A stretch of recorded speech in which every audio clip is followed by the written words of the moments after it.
জুলাই গণঅভ্যুত্থানে মিরপুরে দেলোয়ার হোসেন হত্যা মামলায় ডিজিএফআইয়ের সাবেক মহাপরিচালক অবসরপ্রাপ্ত লেফটেন্যান্ট জেনারেল শেখ মামুন খালেদকে জিজ্ঞাসাবাদের জন্য 5 দিনের রিমান্ড দিয়েছেন আদালত। ঢাকার মেট্রোপলিটন ম্যাজিস্ট্রেট সিদ্দিক আজাদ এই আদেশ দেন।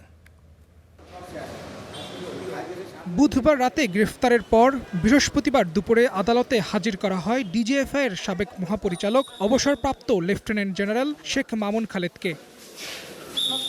মহানগর গোয়েন্দা পুলিশের আবেদনের প্রেক্ষিতে ঢাকার মেট্রোপলিটন ম্যাজিস্ট্রেট সিদ্দিক আজাদ জিজ্ঞাসাবাদের জন্য মামুন খালেদকে 5 দিনের রিমান্ডের আদেশ দেন। তবে আদালতে তার বিরুদ্ধে আনা অভিযোগ অস্বীকার করেন তিনি।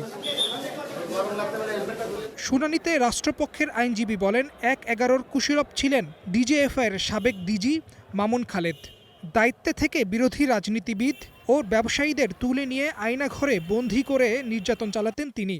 এছাড়া খালেদা জিয়াকে এক কাপড়ে সেনানিবাসের বাসা থেকে বের করে দেওয়ার সহযোগী ছিলেন মামুন খালেদ।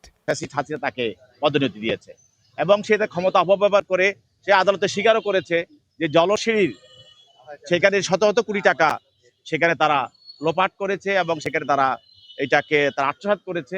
উভয় পক্ষের বক্তব্য শোনার পর বিজ্ঞ আদালত 5 দিনের রিমান্ড মঞ্জুর করে তাকে অধিকতর জিজ্ঞাসাবাদ করার জন্য আমাদের তদন্তকারী কর্মকর্তার কাছে হস্তান্তর করেন।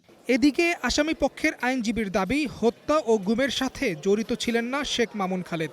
এ মামলা রাজনৈতিক উদ্দেশ্যে করা হয়েছে এমন অভিযোগও করেন তিনি।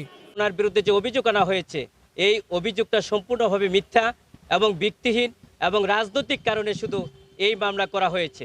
উনি ডিজিএফের চিফ ছিলেন, সেই সময়ে হত্যা গুম বা খুন এই ঘটনার সাথে উনি কোনো ক্রমেই সম্পৃক্ত ছিলেন না। পরে আদালতের রিমান্ড আদেশের প্রেক্ষিতে ডিবি কার্যালয়ে নিয়ে যাওয়া হয় মামুন খালেদকে।